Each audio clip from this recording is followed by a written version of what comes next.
Hello everyone.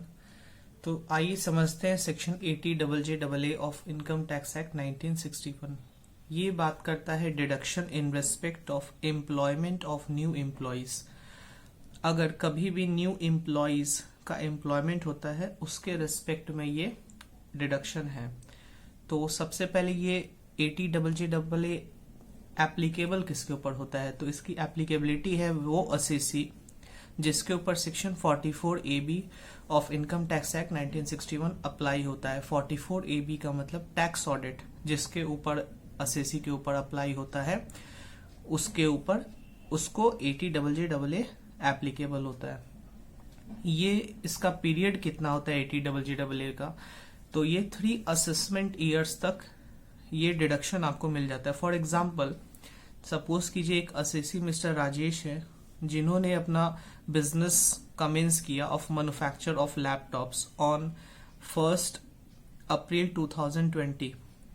He employed 410 new employees during previous year 2020 and 21। उन्होंने एक mister Rajesh एक assessee है, उन्होंने 1/4/2020 को अपना बिजनेस शुरू किया और उन्होंने 410 नए एम्प्लॉयज को एम्प्लॉय किया। प्रीवियस ईयर है हमारा 2021, तो ये एप्लीकेबल होगा फॉर 3 असेसमेंट ईयर, मतलब assessment year 2021 22 22 23 and 23 24 3 assessment year तक ये एप्लीकेबल होगा। अब इसमें 3 कंडीशंस हैं जो हमें फुलफिल करने हैं। फर्स्ट कंडीशन है business should not be formed by splitting up और reconstruction of an existing business. जैसे कि हमारा कोई एग्जिस्टिंग बिजनेस है, उसको स्प्लिट करके या रिकंस्ट्रक्शन उसका हो करके नया बिजनेस नहीं फॉर्म होना चाहिए। सेकेंड कंडीशन बोलता है कि business is not acquired by the assessee by way of transfer from any other person. किसी दूसरे पर्सन से एक्वायर नहीं करना चाहिए बाय वे ऑफ ट्रांसफर, या फिर कोई बिजनेस रीऑर्गेनाइजेशन नहीं होना चाहिए। थर्ड बोलता है कि report of accountant has to be furnished before the specified date referred in section 44 AB, that is 1 month prior to the due date of filing of return of income under section 139(1). Basically ये एक chartered accountant से report हमें जमा करना पड़ता है, form 10DA होता है उसका। ये 3 कंडीशंस हमें सेटिस्फाई करने होते हैं for 80 double J double A के लिए। इसमें डिडक्शन कितना मिलता है? डिडक्शन मिलता है हमें 30% of additional employee cost. So deduction है 30% of additional employee cost. So what is additional employee cost? Additional employee cost हम किसे कह सकते हैं? टोटल एमोलुमेंट्स पेड और payable to additional employees employed during the previous year. जो additional employees मतलब जो न्यू एम्प्लॉयज प्रीवियस ईयर में ज्वाइन किए हैं उनको जितना हमने अमाउंट पेमेंट किया वही हमारा एडिशनल एम्प्लॉय कॉस्ट है। लेकिन कुछ केसेस ऐसा है जहां हमारा एडिशनल एम्प्लॉय कॉस्ट नील माना जाएगा। अगर मान लीजिए दिया हुआ है कि no increase in the number of employees, मतलब हमारा नंबर ऑफ एम्प्लॉयज बढ़ा ही नहीं और हमने कुछ एम्प्लॉय कॉस्ट इनकर किया, तो वो हमारा एडिशनल एम्प्लॉय कॉस्ट नहीं माना जाएगा। अगर मान लीजिए एमोलुमेंट्स पेमेंट करते हैं अदरवाइज देन अकाउंट पे चेक, अकाउंट पे bank draft, electronic clearing system and other prescribed electronic mode, तो भी हमारा वो एडिशनल एम्प्लॉय कॉस्ट में इंक्लूड नहीं होगा। सपोज कीजिए मिस्टर राजेश असेसी है, उनको सैलरी पेमेंट किया गया, उन्होंने सैलरी पेमेंट किया 6 एम्प्लॉयज को बाय बियरर चेक। मान लीजिए कि किसी एम्प्लॉयज को बियरर चेक में अगर हम पेमेंट करते हैं तो वो हमारा एडिशनल एम्प्लॉय कॉस्ट नहीं आएगा। और अगर हम अकाउंट पे चेक, अकाउंट पे bank draft, electronic clearing system, other prescribed mode वगैरह में पेमेंट करते हैं तो वो हमारा इंक्लूड हो जाता है एडिशनल एम्प्लॉय कॉस्ट में। अदर प्रिस्क्राइब इलेक्ट्रॉनिक मोड का मतलब हो गया जैसे debit card, credit card, NEFT, RTGS, IMPS, UPI, Bhim, यही सब हमारा अदर प्रिस्क्राइब इलेक्ट्रॉनिक मोड होता है। तो इस बात का जरूर ध्यान रखें। और कैश में भी अगर पेमेंट होता है तो वो भी इंक्लूड नहीं किया जाएगा। बस इसी मोड से पेमेंट होना चाहिए, अकाउंट पे चेक, अकाउंट पे bank draft, electronic clearing system and other prescribe electronic mode. तो आइए देखते हैं कि एडिशनल एम्प्लॉय का क्या मतलब होता है। इसका मतलब an employee who has been employed during the previous year, मतलब जो नए एम्प्लॉयज ज्वाइन हुए प्रीवियस ईयर में, and whose employment has the effect of increasing the total number of employees employed by the employer as on the last date of preceding year। मतलब जो employees employed हुए previous year में, उस वजह से हमारा total number of employees भी increase हुआ। अब एडिशनल एम्प्लॉयज के डेफिनेशन में कुछ एम्प्लॉयज को एक्सक्लूड किया गया है, तो वो आइए देखते हैं। सबसे पहले एक्सक्लूड किया गया है एम्प्लॉय को जिसका टोटल एमोलुमेंट्स जो है वो मोर देन 25,000 पर मंथ है। मतलब ऐसा कोई एम्प्लॉय जिसको 25,000 रुपया से ज्यादा का सैलरी वगैरह मिल रहा है। यहाँ वर्डिंग्स को ध्यान दीजिएगा, यहाँ लिखा हुआ है मोर देन 25,000 पर मंथ, मतलब अगर .25,000 का पेमेंट है तो वो इंक्लूड हो जाएगा। मतलब अगर किसी एम्प्लॉय को 25,000 रुपया का पेमेंट हो रहा है तो पर मंथ का, तो वो हमारा एडिशनल एम्प्लॉय में इंक्लूड हो जाएगा। ठीक है। सेकंड है an employee for whom entire contribution is paid by government under employee pension scheme notified under the employee provident fund act. ऐसा कोई भी एम्प्लॉय जिसका एंटायर कॉन्ट्रीब्यूशन गवर्नमेंट पेमेंट कर रहा है under the employee pension scheme notified under the EPF act, तो उस employ को भी हम इस डेफिनेशन में इंक्लूड नहीं करेंगे। पॉइंट नंबर सी है कि an employee employed for a period less than 240 days during the previous year. अगर मान लीजिए कोई भी एम्प्लॉय अगर 240 दिन से कम दिन के लिए एम्प्लॉय होता है प्रीवियस ईयर में, तो उसको भी हम डेफिनेशन से एक्सक्लूड करते हैं। यानी कि 240 दिन एंड मोर अगर रहेगा तब हम उसको इंक्लूड करेंगे। लेकिन अगर मान लीजिए ये नॉर्मल केस है, अगर हमारा असेसी इंगेज्ड है in the business of manufacturing of apparel, footwear और लेदर प्रोडक्ट्स, तीन चीजों का ध्यान रखेंगे। अगर apparel, footwear and leather products, अगर ये तीन चीज के बिजनेस में इंक्लूडेड है, तो employed for a period of less than 150 days during the previous year, मतलब 240 दिन नहीं लेके यहाँ पे 150 डेज हम कंसीडर करते हैं। मतलब अपैरल, फुटवेयर और लेदर प्रोडक्ट्स के मैन्युफैक्चरिंग में अगर असेसी इंगेज्ड है तो 150 डेज हम देखते हैं। और एक और इसका कंडीशन है कि an employee who does not participate in recognised provident fund, ऐसा कोई भी एम्प्लॉय जो आरपीएफ में पार्टिसिपेट नहीं करता है। ये सारा आपको एक एग्जाम्पल भी है आगे, उससे और क्लैरिटी मिल जाएगा। तो सबसे पहले हमने इसमें देखा कि एडिशनल एम्प्लॉय कॉस्ट किसको बोलते हैं, एडिशनल एम्प्लॉय का क्या मतलब होता है। थर्ड में देखते हैं एमोलुमेंट्स का क्या मतलब होता है। एमोलुमेंट्स का मतलब एनी सम पेड और payable to an employee in lieu of his employment by whatever name called, मतलब कोई भी अगर हम सम पेमेंट करते हैं एम्प्लॉय को उसके एम्प्लॉयमेंट के बदले में, वही हमारा एमोलुमेंट्स हो जाता है। अब इस एमोलुमेंट्स में से भी कुछ फर्दर एक्सक्लूजन्स है, जैसे कि सपोज कीजिए कुछ एम्प्लॉयर पेमेंट करता है पेंशन, प्रोविडेंट या अदर फंड का, तो वो हम एक्सक्लूड कर देते हैं। देखते हैं उससे भी, जैसे कि देखिए एनी कॉन्ट्रीब्यूशन पेड और payable by the employer to any pension fund, provident fund और any other fund for the benefit of employ.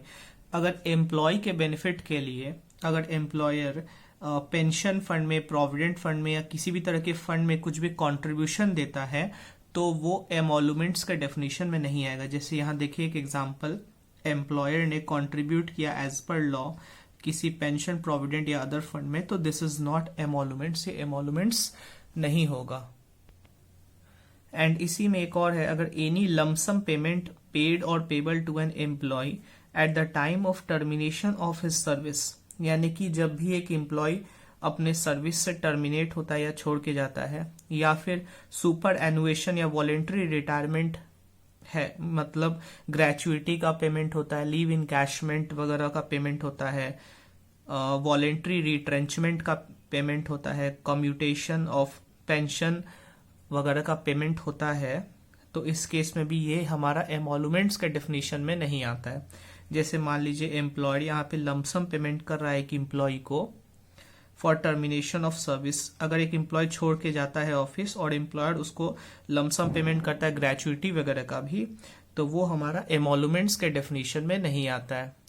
आइए इस सेक्शन 80JJAA के डिडक्शन को एक एग्जाम्पल के हेल्प से हम और अच्छे से समझने की कोशिश करते हैं।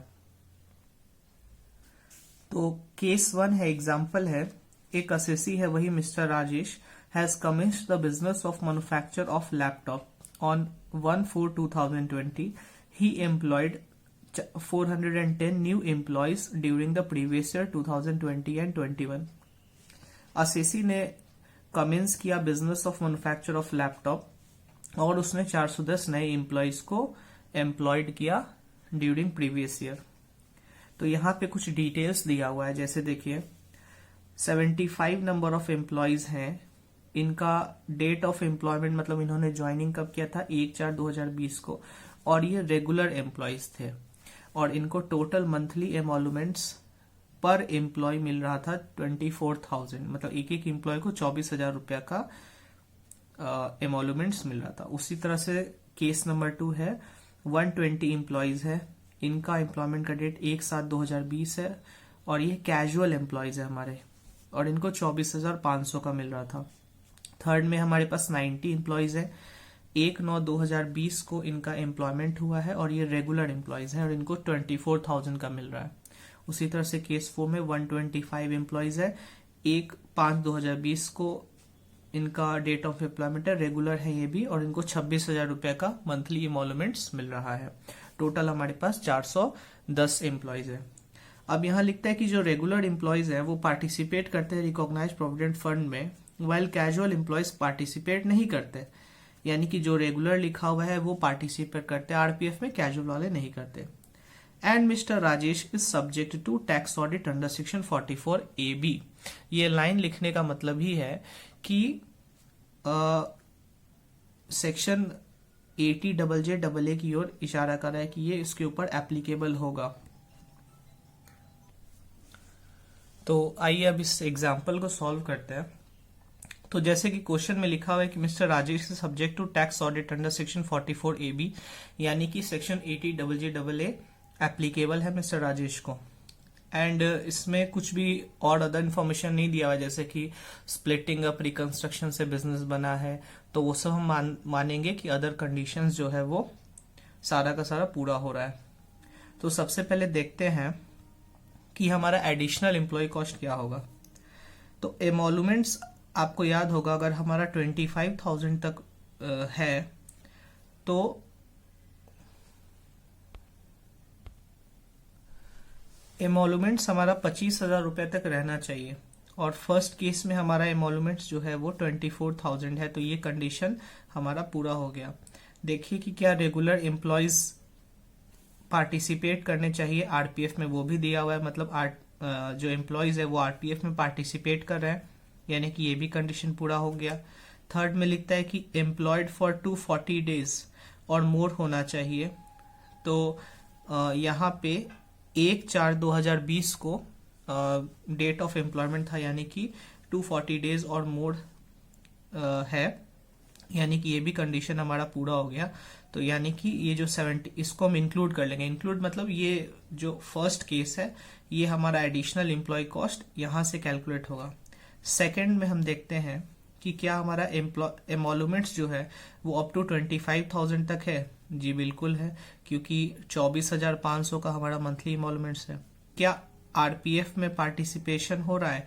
नहीं हो रहा, क्योंकि आप ध्यान से देखेंगे एग्जाम्पल को, एग्जाम्पल में लिखा हुआ है कि casual employees do not participate in RPF, तो यानी कि आरपीएफ में पार्टिसिपेशन नहीं हो रहा है।